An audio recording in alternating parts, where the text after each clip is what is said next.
on economy. Getting up another barracks here as he doesn't have one right now.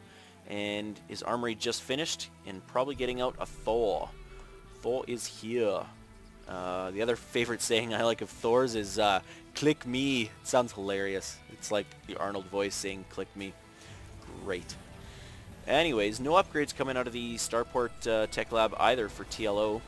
And we do see the second orbital command here coming up. Or sorry, second orbital command being finished here for Strelok. Not utilizing that energy quite yet. And more barracks coming up for Strelok now as well. So he's going to be working off 2 barracks, 1 factory, and 2 starports. Although the starports are not building anything. And it looks like both players are now reverting to a Tier 1 and Tier 1.5 bout. Second factory coming up for TLO. So maybe he's going to go for heavy Thors and siege tanks. I don't know. We'll have to wait and see. Tech Lab is here. Probably going to see its factory lift off and move on to that Tech Lab. You betcha. Very standard play. Another scouting Hellion trying to come into Strelok's base of TLOs, but it was killed fairly quickly. And 1 Banshee, 6 Vikings, and a Raven out in the air for Strelok. TLO, of course, did take Game 1 with the air superiority. Strelok now trying to do that as well here in Game 2 on Steps of War. So TLO with 2 Thors and 2 tanks going to be able to scare off this army fairly easily, as the Banshee is actually the only thing that can attack ground. And if those Vikings do fall to the ground, then the tanks are going to be able to take them out very easily. Strelok did get a scan down here on TLO. TLO getting siege tech now as well.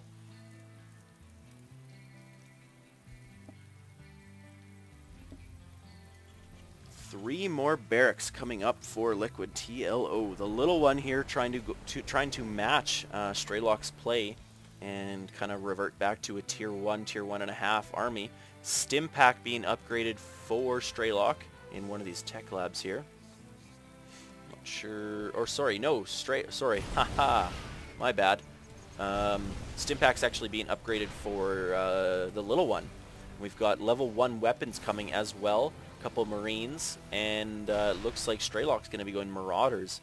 Another command center being built here in the high yield expansion. So not taking this one here, but choosing to go for this one. I'm not sure how that'll fare for him. We'll have to wait and see. Some SCVs here to take away some of the fire from the Vikings and tanks, but it's not going to be enough. Siege tanks here for Strelok are not able to see, or sorry, for TLO are not able to see Strelok's, but Strelok's can see TLO's just for the fact that the Vikings are in the air looking past the brush. So that engagement did favor Strelok by far. Strelok's army is quite a bit larger right now. Both players still macroing up. Income-wise, we're around the same, although Strelok does have more SCVs on gas. TLO only has the 1 SCV on gas here, and the turret is actually preventing him from getting a straight mining distance. So the little one pumping out more and more Marines. Probably going to get combat shield here, unless if it's not already in production. Still level 1 upgrades. Strelok now getting Stimpack and concussive shells. That icon is misleading, but hey, at least I know what it is so I can let you know. Both players actually utilizing their command centers very well, not leaving the energy too high. Strelok looks to be just banking a little bit of energy here, maybe for a scan that he may need, of course. If TLO would have had a scan when they had the engagement here, he could have fought back with his siege tanks, but he was forced to unsiege. Strelok here looking to see if there's an expansion here for the little one.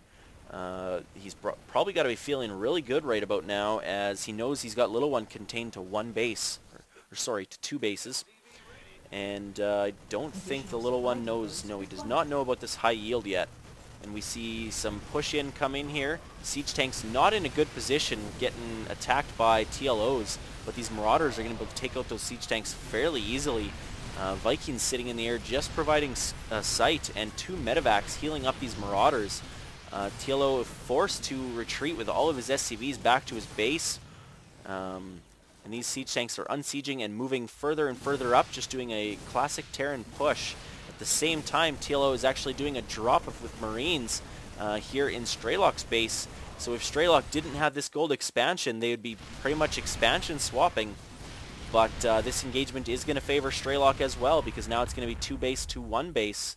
And with the main bases being mined out now here for both players, we're going to be in TLO is going to be in trouble. So rebuilding this command center here in order to get that expansion back up and running.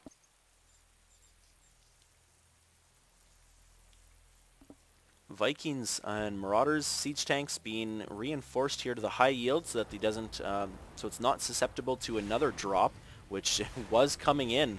So Strelok was expecting that and was able to push it back. Of course, this expansion did land, and they did not know those siege tanks were there. Going to drop in some rains here in the middle of the fire and cause the siege tanks to produce splash damage on themselves. So not as effective as it was in StarCraft 1, but yet still it is effective. You may lose a tank or two. Just the one tank. So Liquid TLO does GG. So Strelok takes game 2 of this best of 3.